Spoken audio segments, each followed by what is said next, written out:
Hi, another power brief. This one about the article that I published in Forbes yesterday, September 26th. I wrote the piece, which is headlined, Here's the list of 317 wind energy rejections the Sierra Club doesn't want you to see. I wrote it because, frankly, I was just, and still, as you might be able to tell, I'm angry about it. I'm angry that the Sierra Club, which identifies itself as America's largest and most influential grassroots environmental organization, in its latest issue of the Sierra magazine, published an article which the headline was something like, NIMBYism is stopping the growth of renewables in America.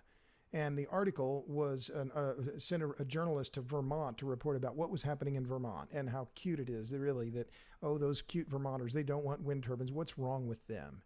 Well, it just infuriated me to read that article because a few weeks ago, I happened to run into a prominent employee of the Sierra Club who mentioned that this idea about NIMBYism and about renewables and how, we have to quit using coal, oil, and natural gas. We need to build more renewables, but this NIMBYism problem, like those dolts out there in flyover country, don't they know what's good for them?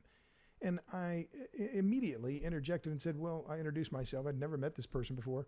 I said, well, I've been following this land use conflicts issue for a long time, and I hate the word NIMBY. I loathe that term. It's a derogatory, condescending, disdainful term that implies that people don't care about what happens in their neighborhood. Well, people everywhere care about what happens in their neighborhood.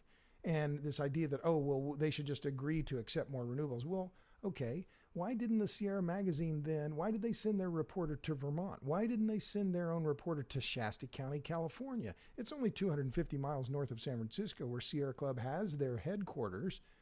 Why didn't they report on the fact that the Shasta County Commission just a couple of months ago rejected the Fountain Wind Project in a unanimous vote?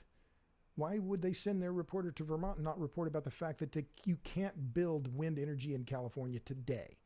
That's the facts. And yet this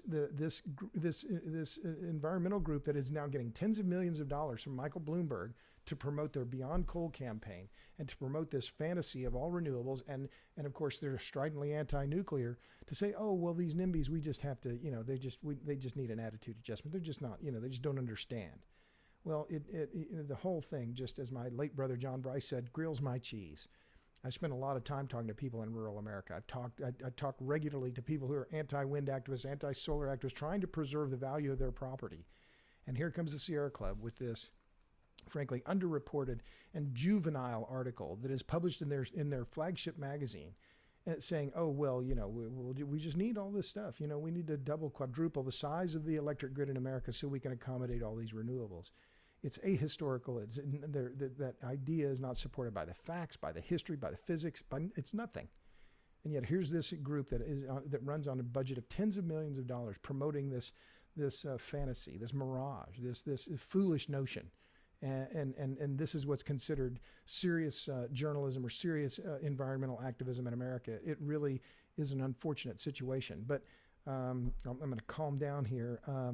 Read my piece in Forbes. It's also posted on my website, robertbryce.com. I'm proud of the piece, and I'm going to continue writing on these land use conflicts because they are the binding constraint on the growth of renewables both in the United States and around the world. And this situation is not going to change. And the fact that the Sierra Club would be promoting these ideas that are so deliberately deceptive, I think, frankly, is disgusting.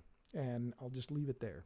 So thanks for tuning in. Look for another power brief. I'm going to be doing these more often. Until then, thanks again.